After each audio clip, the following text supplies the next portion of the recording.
Have you ever wondered what it takes to build a spiritual home, literally from the ground up? Well, today we're going to dive into the incredible story of how one community is doing just that. This is the journey of the ISKCON Charlotte Temple, a project driven by a powerful vision, deep community roots, and just a massive amount of dedication. Let's get into it. To really get what's driving this whole project, you have to start with this powerful idea from the Agni Purana. You see, this isn't just about bricks and mortar. It's seen as a profound spiritual act. The very intention, just the thought of creating a space like this, is believed to be deeply purifying. And that idea really sets the stage for everything that follows. Okay, so what does that vision actually look like? Well, and this is super important, the goal was never just to put up a building. From day one, the vision has been to create a living, breathing, spiritual community, a place for everyone to engage, to serve, and to grow. And here it is, the spiritual heart of that vision, the Sri Sri Radha Giridhari Temple. It's dedicated to the divine couple Radha and Krishna. The whole project is really designed to be a sanctuary, a place that fosters a real sense of connection and unity for the entire Charlotte community. And this isn't just some lofty idea, right? This vision translates into real, on-the-ground action. Things like large-scale food relief for those in need, educational programs for young people, and even free yoga and meditation to help with stress. It's all about serving the community in as many ways as possible. Now, a vision this big needs a place to call home. And let me tell you, finding the perfect spot, that was a whole other journey. A multi-year quest, in fact.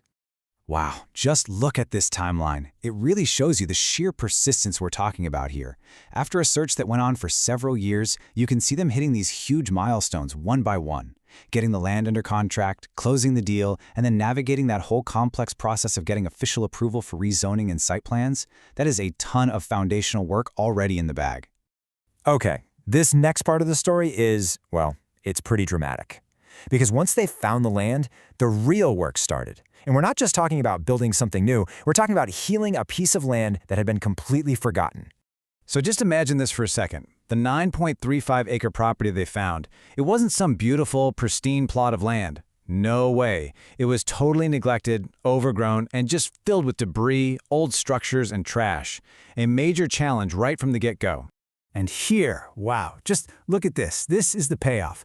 On the left, you see this collapsing, dilapidated barn, right? Just a total mess. And on the right, that exact same spot, all cleared out, with a basketball hoop set up for the kids. I mean, this picture says more than words ever could about the power of community effort. And you can see it here too. An area that was literally unusable is now this clean, open space with picnic tables, and they're already using it for community get-togethers. They are breathing life back into this land, bit by bit. So, with the land cleared and the groundwork all laid, the focus shifted. It was time to design the future.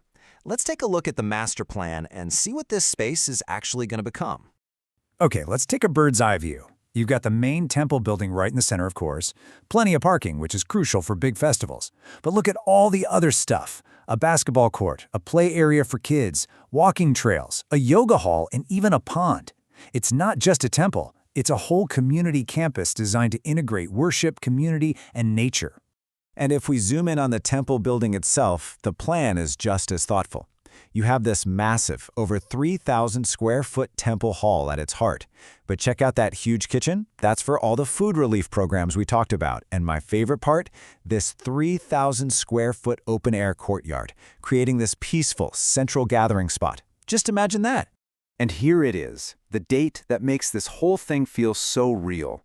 The grand opening target is August 2027, perfectly timed for Sri Krishna Janmashtami, the sacred festival celebrating Krishna's appearance.